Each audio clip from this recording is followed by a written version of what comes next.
Hi everyone, welcome back to our channel. In today's video, I'm going to show you how to change the currency in the Yahoo Finance app. It is a very easy process, so let's dive right in. First of all, find the Yahoo app on your home screen. Now open it. After opening the app, here you can find the stocks on your home page, just like this. Now, here you can find the edit list right here. Now simply open it. After opening it, here you can see the change currency option right here. Now tap on it. Now choose the currency that you want to change it. Now tap on it. And now you can see the currency has been changed.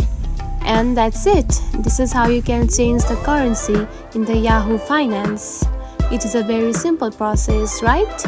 If you found this video helpful, don't forget to like and subscribe for more tips. Thanks for watching.